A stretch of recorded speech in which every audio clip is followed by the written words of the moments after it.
Ayrıca burada teşekkür ederim.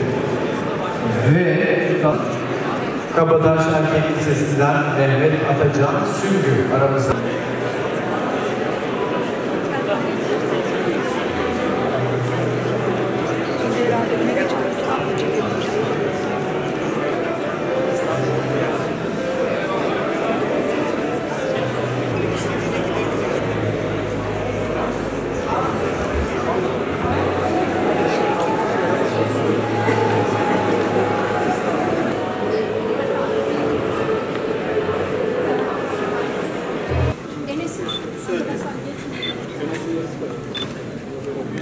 ...2025 Yükseköğretim Kurumları sınavında ilk 1000'de yer alan öğrencilerimizi yürekten tebrik ediyorum. Başarılarının hayat boyu devam etmesini ve yollarını aydınlatmasını diliyorum. Çok kritik bir dönemdesiniz, bir tercih yapacaksınız önümüzdeki günlerde. Belki bir kısmınız şimdiden yaptı bile. Ama belli olmuyor. Son ana kadar bazen farklı alternatifler değerlendirilebiliyor. Sizlerin en isabetli kararı vermenizi yürekten diliyorum. Sevgili gençler, insanın kendisine ve zamana dair en kritik eşiği sorumluluk duygusuyla karşılaştığı anlardır. Bu an bir yön seçmekten öte aslında bir yükü omuzlamak anlamına da geliyor. Sizler zorlu bir süreci başarıyla tamamladınız ve gösterdiğiniz sebatla, emekle bugünlere geldiniz. Elde ettiğiniz neticeler kişisel bir başarı, bir yükseliş olarak görülse de arkasında çok daha derin bir bilinç barındırdığını ifade etmek istiyorum.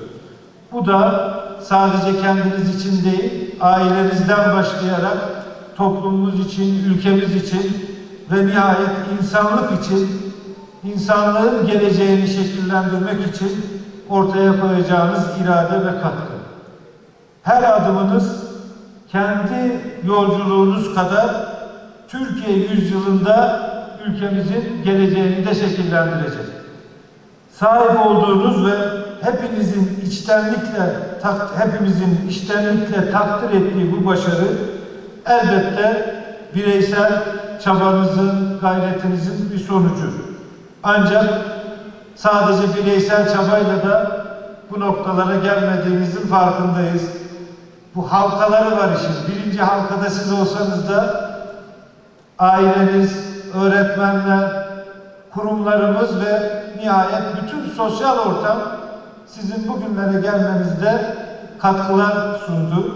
Ve bu vesileyle hem sizi hem aileleriniz ve öğretmenleriniz başta olmak üzere katkıda bulunan herkesi, bütün kesimleri yürekten tebrik ediyoruz, kutluyoruz. Sevgili gençler, ben uzun yıllar Kalkınma Bakanlığı yaptım. Geçmişte 7 yıldan fazla çeşitli hükümetler döneminde ve hep şuna inandım.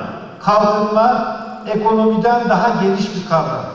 Bir ülkenin, bir toplumun ekonomi dahil olmak üzere sosyal alanda, çevresel alanda, yönetim alanında, her alanda ileri gitmesi demek kalkınma. Daha geniş bir kavram. Bunun odağında da insan var. İnsan hem kalkınmanın nihai amacı. Yani niye kalkınıyoruz? Niye ekonomi var? Niye diğer imkanlar var? İnsan için var hepsi. İnsan yoksa ekonominin de bir anlamı yok. Diğer altyapılarında bir anlamı yok. Dolayısıyla kalkınmanın nihai hedefi insana hizmet etmektir. İnsanın mutluluğudur, refahıdır. Kalkınmanın en büyük vasıtası, aracı da yine insandır. Nitelikli, donanımlı insanınız varsa diğer ülkelerle yarışta öne geçebiliyorsunuz. Daha hızlı bir şekilde ülkenizi çeşitli alanlarda çok daha ileri aşamalara taşıyabiliyorsunuz.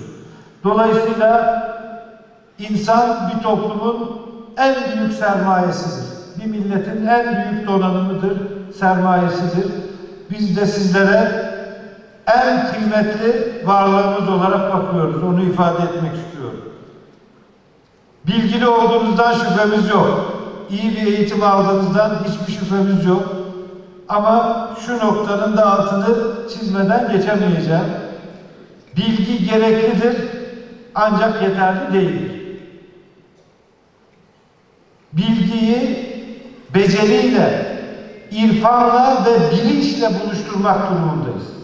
Bunlarla buluşmayan bir bilgi, kuru bir bilgi tabiri caizse, çok da insani bir fayda getirmiyor. Bunun en güzel örneğini de şu anda çevremizde, bölgemizde görüyoruz. Gazze'de görüyoruz. Dünyanın bilgi anlamında herhalde en gelişmiş ülkelerinden bir kısmı İsrail yönetimine destek oluyorlar maalesef veya görmezden geliyorlar en azından orada yapılanları. Yine oradaki yönetim en ileri teknolojileri, en ileri teknikleri kullanarak insanlığın tarihte gördüğü en büyük katliamlardan, soykırımlardan birini gerçekleştiriyor. Demek ki sadece bilgi yetmiyor değerli kardeşler, değerli gençler. Bilgiyi ahlakla, hukukla, erdemle, adaletle, merhametle birleştirmediğimiz sürece tek başına bir bilgi anlam ifade etmiyor. Ben eminim ki buradaki bu çok kıymetli gençlerimiz, bilgileriyle kendilerini ispatlamış gençlerimiz, aynı zamanda köklü medeniyetimizden aldıkları değerlerle, insani değerlerle dünyada adaletli bir dünyanın mümkün olduğunu da herkese gösterecekler. Bugün maalesef güçlüysem her şeyi yapmaya hakkım var diyen bir zihniyetle karşı karşıyayız. Bu çok tehlikeli bir zihniyet. Güçlüysem, teknolojim varsa, silahım varsa her şeyi yapabilirim, her şeye hakkım var diyen bir zihniyet var. Bunun karşısında bizim haklı olanları güçlü kılmamız gerekiyor. Haklı olmak da maalesef tek başına yetmiyor. Çünkü başkalarının merhametine güvenebileceğimiz bir dünyada değiliz. Kendi ayaklarımız üstünde sağlam bir şekilde durmamız gerekiyor. Hem haklı olacağız hem de güçlü olacağız. Ve kendi hakkımızı, hukukumuzu koruduğumuz gibi mazlum toplumların da hakkını, hukukunu koruyacağız. İşte sizin başarınız, sizin ortaya koyacağınız emek bu anlamda daha adaletli bir dünya içinde çok çok kıymetli diye ifade etmek istiyorum. İstanbul Çocukları Vakfı başında İstanbul Valisi'nin olduğu ve 25 kişilik gönüllü mütevellisi olan bir vakıf. 25 yıllık bir geçmişimiz var. Her dönemde çok kıymetli işler yaptık. Son 2 yıldır, 3 yıldır da 3 tane önceliğimiz oluştu. Üstün yetenekli çocuklar, üstün zekalı çocuklar ve dezavantajlı çocuklar. Her biriyle ilgili farklı farklı çalışmalar yapıyoruz.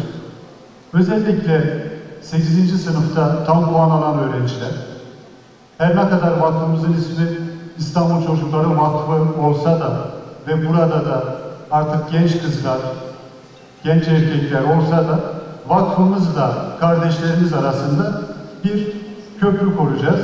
İstanbul'da 697 kardeşimiz ilk 1000'e girdi efendim. Bu çok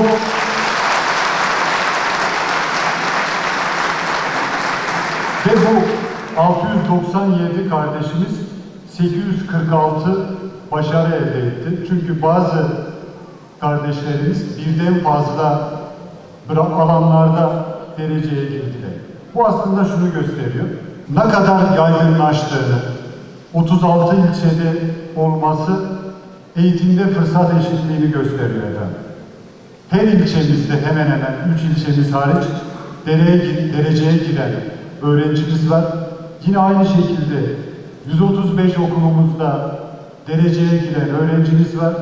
Bu 135 okulun içerisinde özel okullarımız var, devlet okullarımız var, fen liselerimiz var, Anadolu liselerimiz var İmam Hatip liselerimiz var, meslek liselerimiz var. Bu şunu gösteriyor. Eğitimde başarı hemen hemen her ilçemizde ve her okul türünde var. Bundan sonra kardeşlerimizle bağımızı devam ettireceğiz. İnşallah ister Türkiye'deki üniversiteleri tercih etsinler, İsterlerse dünyanın herhangi bir yerinde okusunlar. Tek isteğimiz şu, gitmeleri de çok normal, orada okumaları da çok normal, geri dönmeleri de çok normal. Ama bu topraklarda kopmasınlar. Bu topraklara ait olduklarını bilsinler. Eğitim hayatları boyunca da bu diyaloğu inşallah Sayın Cumhurbaşkanımızın bize verdiği talimatlar neticesinde buradaki İstanbul'da ilk 1000'e giren bütün öğrencilerimize İstanbul Çocukları Vakfı olarak eğitim hayatları boyunca burs vereceğiz. Helal hoş olsun, hayırlı uğurlu olsun. Sevgili gençler, bugün aslında doğumumuzdan bugüne kadar annelerimizin, babalarımızın, tüm eğitim camiasının ortak emeğiyle ekilen tohumların bir karşılık verdiğinin nişanesini, bir törenini yapıyoruz. Biz anne babaların ve eğitimcilerin en büyük görevi, en büyük hedefi şairin ifadesiyle yaşamak berrak bir gökyüzünde çocuklar aşkına savaşmaktır. O yüzden çocuklarımız ve gençlerimiz bizim yarınlarımızdır. İstanbul'da 3 milyon öğrencimiz var. 170 bin öğretmenimiz var.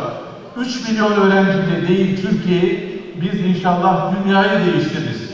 Biz biliyoruz ki bilimle, teknolojiyle, sanatla kuşanmış, aynı zamanda kalbinde merhameti, şefkati, adaleti ve bu toprakların duygusunu ve ruhunu taşıyan gençlerle biz sadece ülkemiz değil, bu dünyayı değiştireceğiz. Buna yürekten inanıyoruz. Bir milletin asıl sermayesi topu, tankı, tüfeği değil, inançlı, ahlaklı, çalışkan, gayretli gençleridir. Bu gençler için Türkiye Yüzyılı Marif modeliyle hem velilerimiz, anne babalar, hem öğretmenlerimiz olarak canla başla çalışıyoruz.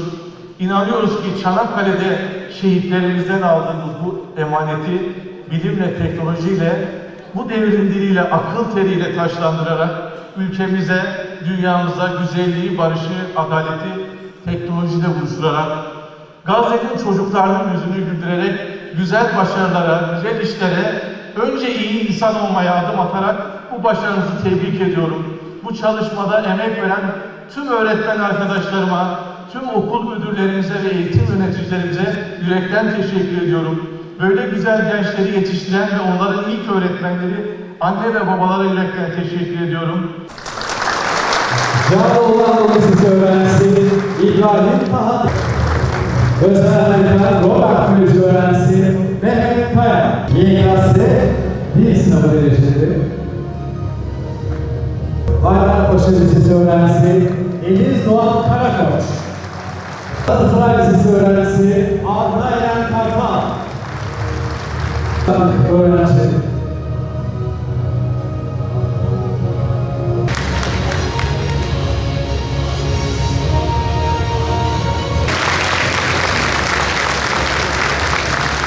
Efendim, Türkiye sınırlarda da yer alan